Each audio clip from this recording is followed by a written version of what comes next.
Hi, everyone. Welcome to this week's episode of Community Conversations. I'm Troy Parkinson, and this week I'm thrilled to have a conversation with Yolanda Baber. Yolanda is the Vice President of Business Development for JGM in Los Angeles, California. She's also the current chapter president for SMPS Los Angeles for the 2023-2024 year. I first met Yolanda at SMPS's PRC event. We hit it off there because she was a room monitor and support for us when Dean Hires and I did a presentation on creating team unity anytime, anywhere. Yolanda was a great support and just a great energy all around. Yolanda is a wonderful spirit, and if you know her, you are blessed to know her because she is just someone who gives so much to her community. And even if she doesn't know you, she'll be happy to contribute time and energy to help mentor and guide you on your journey. Please sit back and enjoy this conversation with Yolanda. She's a one-of-a-kind spirit that you're definitely going to want to get to know. Well, welcome everyone. And Yolanda, thank you so much for being here today. It's great to have you as a guest on Community Conversations. Thank you so much for the invitation. So Yolanda, right off the bat, I know there are some people that have probably had the chance to meet you over the years at PRC events for SMPS or at the national conference, but share with us a little bit about your background and what brought you into the AEC world. So it's quite interesting. I've been part of SMPS probably for more than 20 plus years. I think I attended my very first meeting in downtown LA about 20 years ago as a guest of Maria Marzuki. So all of you who know Maria Marzuki in the Southern California region invited me to go out to one of the events. But I got introduced to the construction industry a very backwards kind of a way. I was actually on the general contracting side, and so I was hired to install cosmetic stores for Sears. So I was kind of thrown in. My background is in makeup artistry, and so I was put in a position where I would be managing construction crews and also construction for projects across the Southern California primarily, and in some international development as well. So that's how I got started in the industry. And once you get started in the AEC industry, I found through the years that it kind of pivots you from here to here to here, and you have these unique relationships. What ultimately drew you into more of the business development or marketing side of the work? Well, it's quite interesting. Even on the construction side, through Sears, how I engaged Sears was as a sales manager. They hired me initially to be a sales manager, and then I helped them with the sales development for the program. So I've always been in some kind of sales assignment. When I joined AEC officially, I was working for a geotechnical materials company that provided ongoing testing, but it always required for me to be in a driver's seat and building.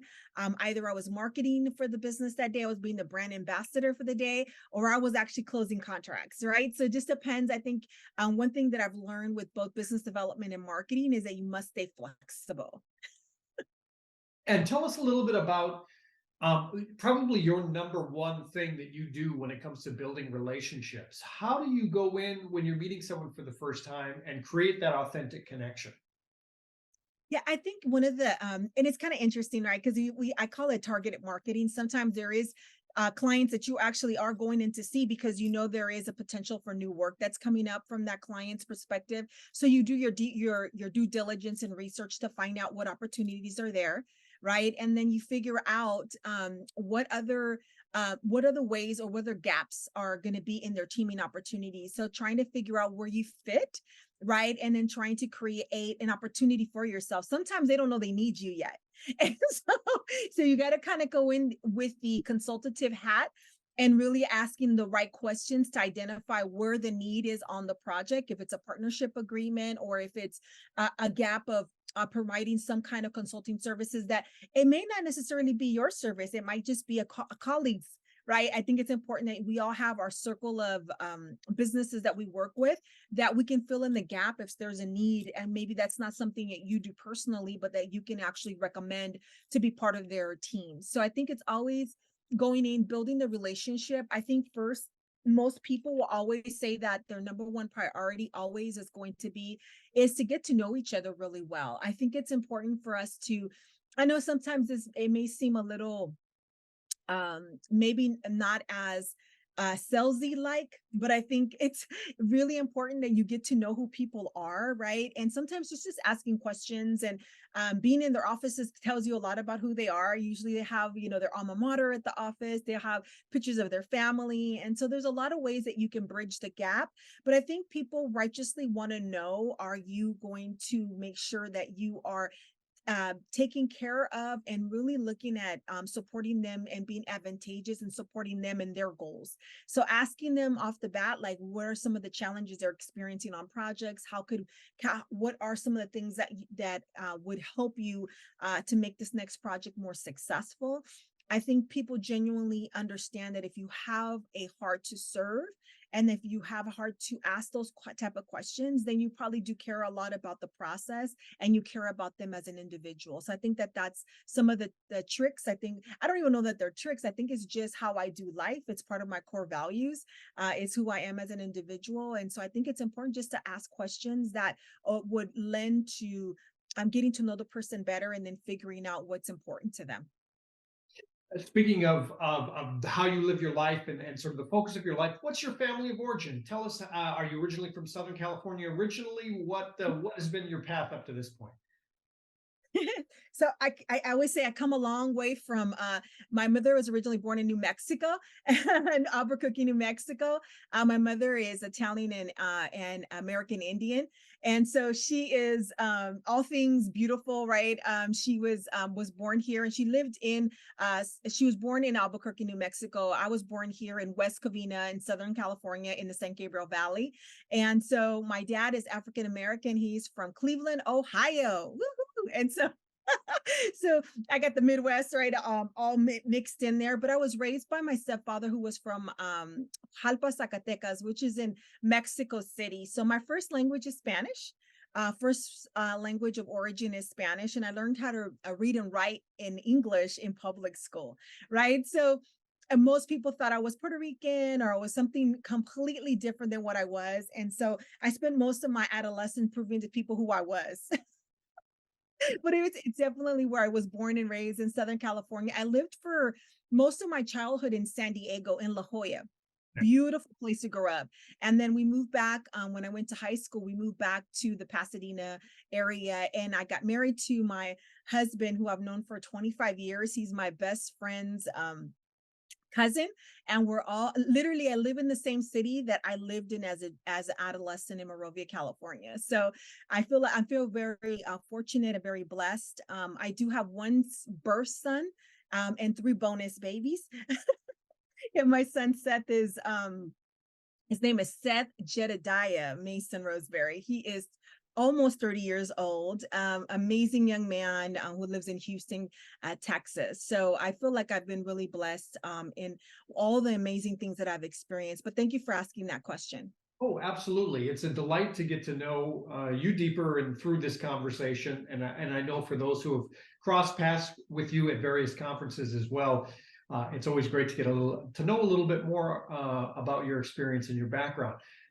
My next question actually has to do with conferences. I know that I've met you through SMPS, but you're very active in a number of different associations. And I'm curious to know, how did you tie into those? What associations they are, and what value have they provided to you, and vice versa over the years?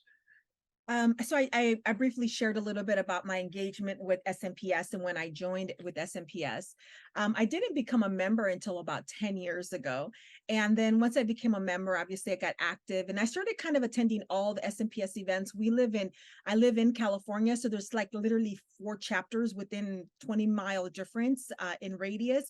So I started just attending as an attendee, and then I just started serving on the board in the last 5 years. And so it's been amazing to volunteer and just to serve at this capacity with SMPS. One of the other organizations that I'm a current president of is NAWIC, so National Association of Women in Construction. That is the very first association I ever joined. I was new to the underground utility business, and I had no idea how to read and understand concrete or understand plans. So literally 25 years ago in the city of Pomona, I met with the chapter leader and president at the time, and she was an estimator by nature. So she actually taught me how to read through plans and specs, and taught me how to read. They had a red book called it was basically the Bible of construction. And it was a crash course on understanding all the ASTM codes, what was in the spec books, what does all the sections of the set of plans mean, why is important for us to fully understand the structure. And so for me, I think that was for me basic 101 of understanding the flow of construction. As I continue to grow within the region, right?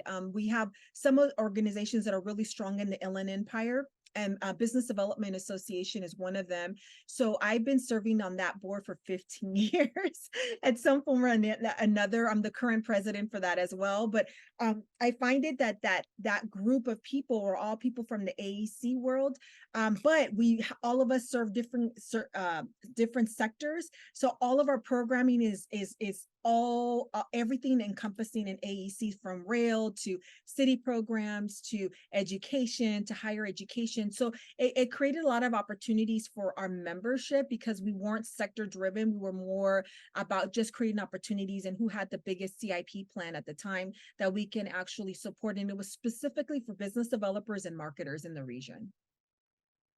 Speak a little more about the dynamic of women in construction, and then also the overarching push that I'm seeing, at least in the last 3 or 4 years, more on DEI. Are you seeing a shift in the landscape of construction and AEC in general as it relates to diversity? Yeah, it's kind of interesting, right? Before it was DEI, there wasn't, we always think about DEI starting in the last 10 years, but in all reality, DEI has been going on since I joined the industry. I think when I joined the industry 25 years ago, we were less than 2% of women were working in construction and development. Now we're up to almost 12%. Now, I have to tell you, the real reason I think those numbers are incorrect is because not everybody fills out census information. And a lot of that is based on how you're coded in your employment records. So if you ever worked in administration, but you also did field work, they're always going to keep you in administration, right? So some of those percentages, I believe, are a little bit higher than what we see in the marketplace. But diversity, equity, inclusion became really powerful probably in the last 6 to 7 years. And so I'm actually the chair for both SMPS LA on the regional level, as well as I'm a chair for that in NAWIC for national as well. So I'm a big believer in diversity, equity, and inclusion, and really not just creating opportunities just for women, but women of all color, but then also trying to make sure, at this point, African-American women still get paid 65 cents per $1 to our counterparts and males.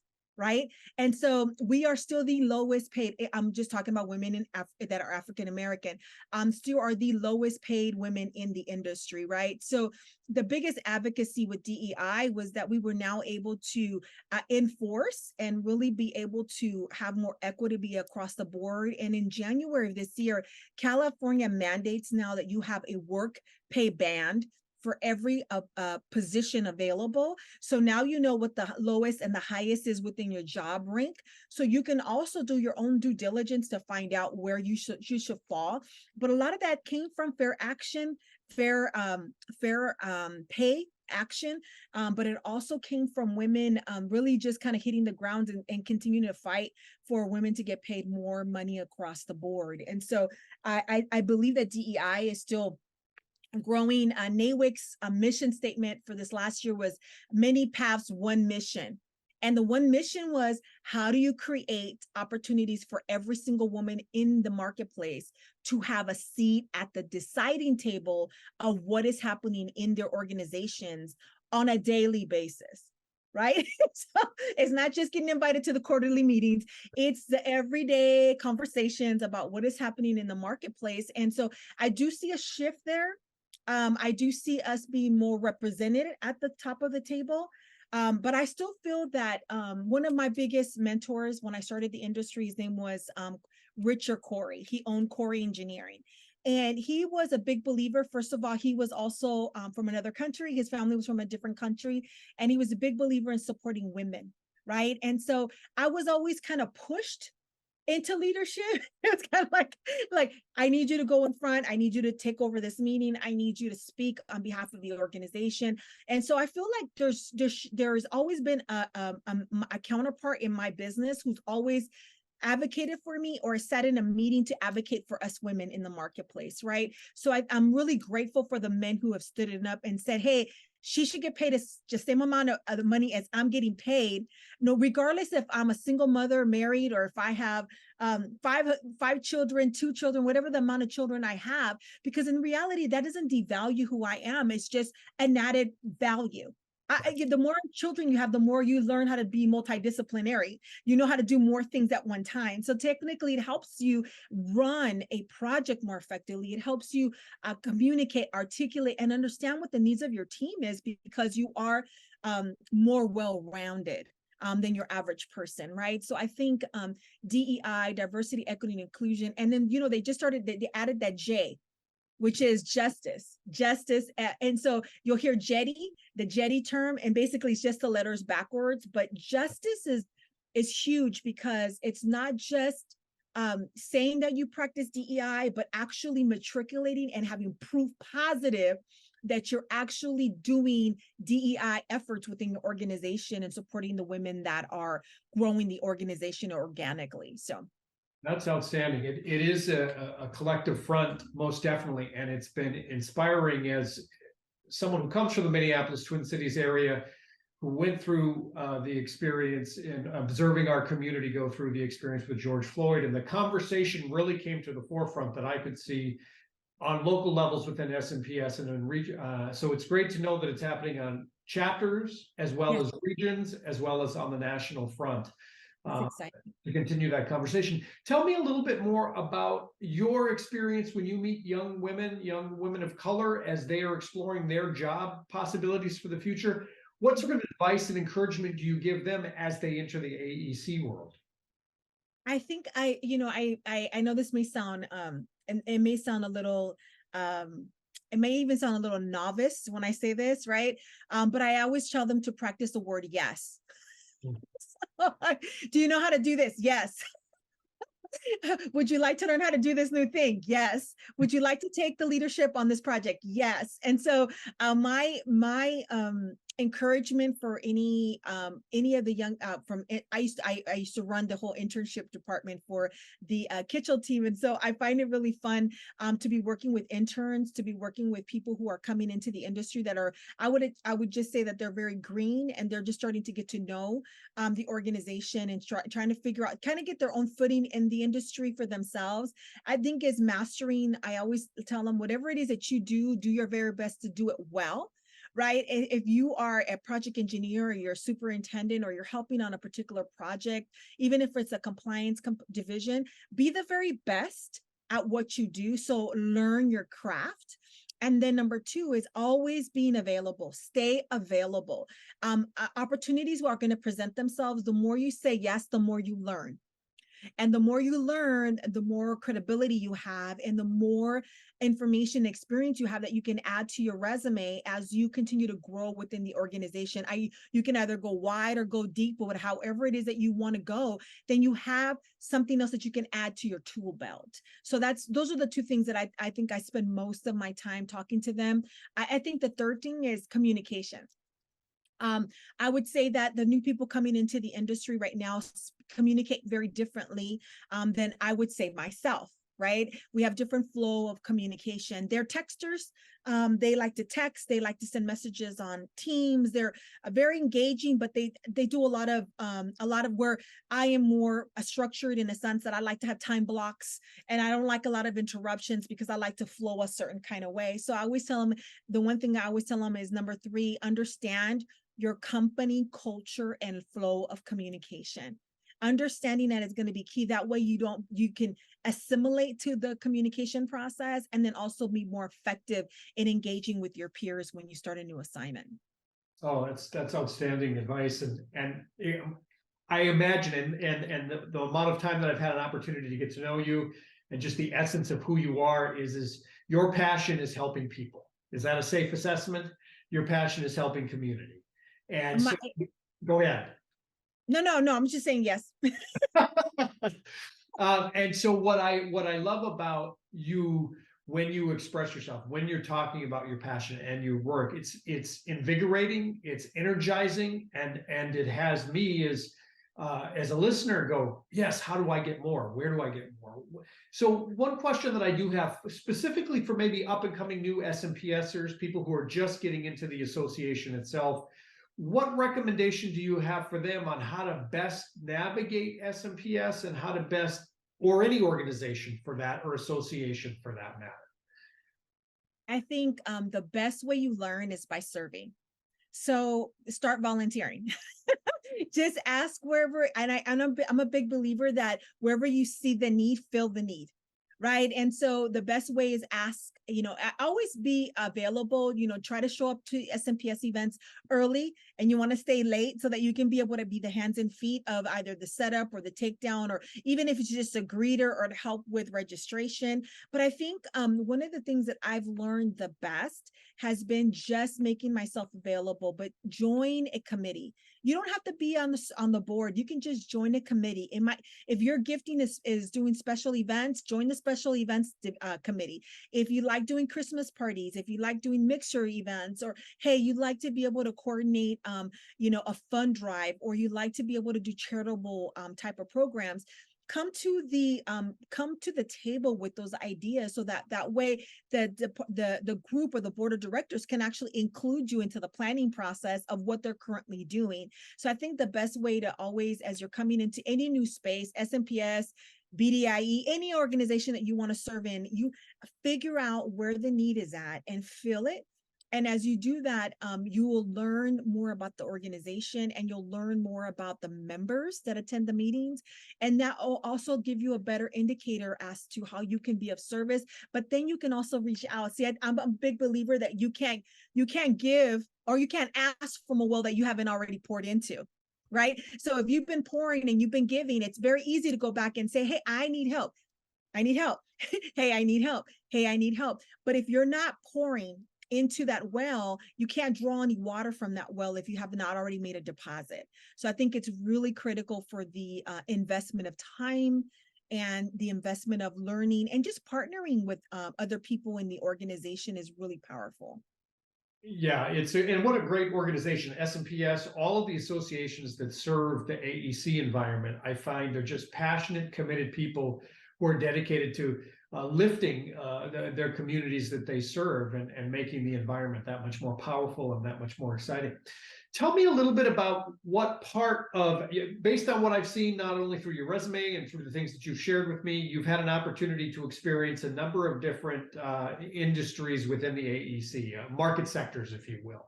Is there a particular market sector that you personally just absolutely love to help serve, or love to help create buildings or projects for?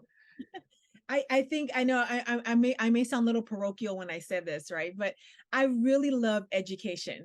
Okay, so I'm a big believer in education. I'm a live student. I still take classes, I still take courses. I'm a big believer in education. And so I love being in the K through 12, community college district, higher educational programs, because I find that those spaces create opportunities for other people to experience and to be educated, that they can earn a degree to now be able to advocate on behalf of themselves to go get paid what their counterparts are getting paid. So I'm a big believer in education. So I've worked in every sector across the board, but I still think my favorite is education. Excellent, excellent. Tell us a little bit about how you introduce yourself when given a networking experience yourself. So let's say, for the sake of argument, you're going to be at a networking event tomorrow. When you go up and introduce yourself, how do you introduce yourself? How do you present yourself to the world? That's such a great question. I'm very organic, and I kind of read the room. It's really important to read the room, right? I think if you find that I'm going to say, I'll give you an example. My ASC group, which is our American Society of Civil Engineers, they're very quiet. They're very quiet. It's very interesting how when you go into the room, it's almost dead silence when you walk into a networking room. So I think it's important to understand the cadence of how people are communicating in the room. And you want to make sure that you're matching and mirroring what people, in the pace in which people are talking, so that you don't sound like you're being overbearing or you're being too loud, right? Or you might be, somebody might say you might be obnoxious, but you just might just be excited and enthusiastic about what is happening, right? So I think it's important to mirror and match who you're actually meeting with. But I think it's important. I never tell people what I do for a living, by the way. I never tell them what I do for a living. I just literally introduce myself as Yolanda. I don't even share my last name until I really find commonality with that person. And as we begin to share, if I find that there is a match in the sense of community, passion project, they're currently working on a project that I've worked on before, or as we develop that relationship, then I immediately connect. I don't even exchange business cards. I add them directly into my cell phone, and they're in my phone already, and then I immediately connect with them on LinkedIn, and then I develop a relationship. And again, my goal is really to develop as many people within my network, so that when somebody comes to me and says, hey, I need somebody to support me with this, I want to be able to go to my cell phone and just say, oh, I can send you the V card for this person who I just met who can support you. Right. And so I think that's really important. I know that totally breaks 10,000 different rules about business card holders, and you should have your business cards with you, and you should have a poster and a brochure. It's this environment that we currently live in right now. People don't really want to carry paper. They don't really want to hand paper to each other, right? People are still very skittish about that, and I completely understand. And they're not into shaking hands, which is all old school traditional, Dale Carnegie, how to influence and make best friends, right? And how do you develop that? Well, that was all through connection and touching and all that. We're in a different space now. So I think it's really important that we read the room, we're sensitive to the space that we're in, and that as we are entering into that space, that we always smile and make people feel welcomed. And then once you get an opportunity to engage, people will open up a little as they go, right? As they get to know you. But I think generally that's kind of how I do, but I don't do a big formal introduction. I even, if I'm the speaker, for the most part, I tell them not to read my bio.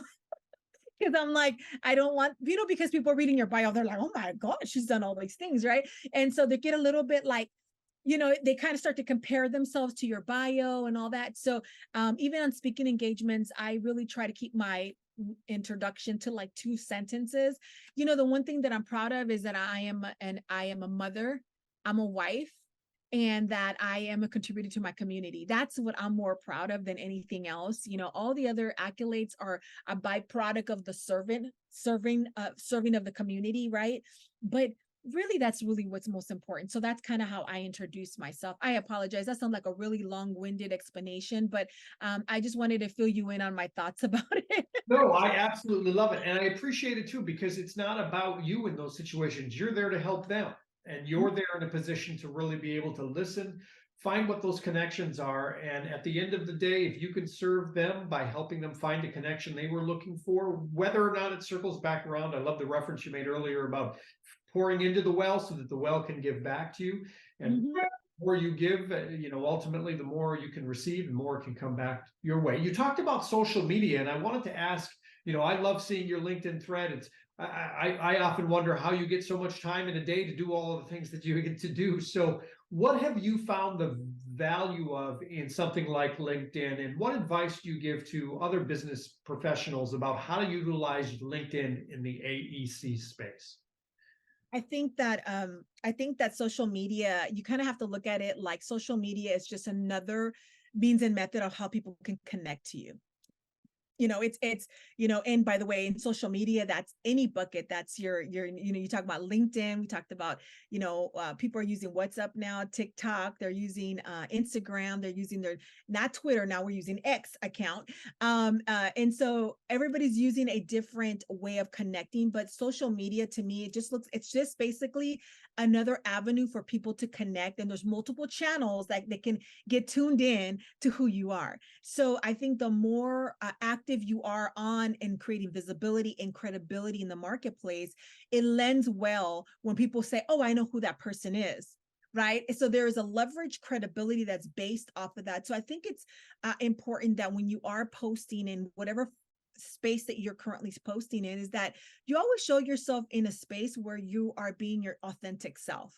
I think being your authentic self is key, because people want to know who you really are behind all the things that you're working on, right? So I think sharing what projects you're working on, if it's nonprofit, if you're actually going to do a run on Saturday to raise money for leukemia, or if you're going to go do a cancer walk, whatever it is that you're doing, I think those all lend well to who you are as a person without having to tell you all that information. So I think it's important that social media is, and I think it's important. We had, it's powerful because there was a huge presentation on social media when we were at the Amplified conference recently. And it's a lot of the things that he talked about were things that I've already been practicing for many, many years. But I think the magic of social media is that you get to connect not only to the people that are in your network, but the people that are in their network.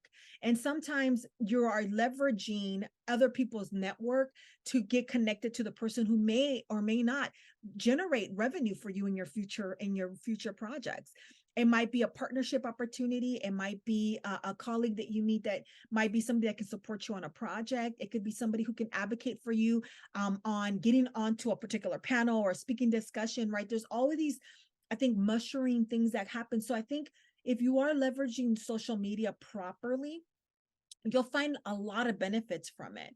And there's some people that I met for the very first time at a conference, but we've been connected for 2 years. But so we've seen each other engage in different events, passion projects, whatever it may be. When I do finally get to meet them face to face, it's pretty powerful because I feel like there's a lot more deeper connection with that person because we've been doing life together. So I think social media, if it's used correctly and if it's used for the positive and for the marketing and for building bridges with others that you may not know in your own network, I think it's a powerful way to grow your business. Excellent insight on that tool. And it is a tool. I think oftentimes, I know for me personally, it's like, oh, it's one more thing to do. But actually, if you see it as an opportunity to express the service you do in the world, showcasing yourself authentically, it becomes that opportunity to build relationship, even in advance of meeting face to face, which I think is outstanding. Now, you talk about education and your love for learning. So I have to ask, are there any books you've been reading recently? Any recommended texts that you would suggest for those that might be tuning in?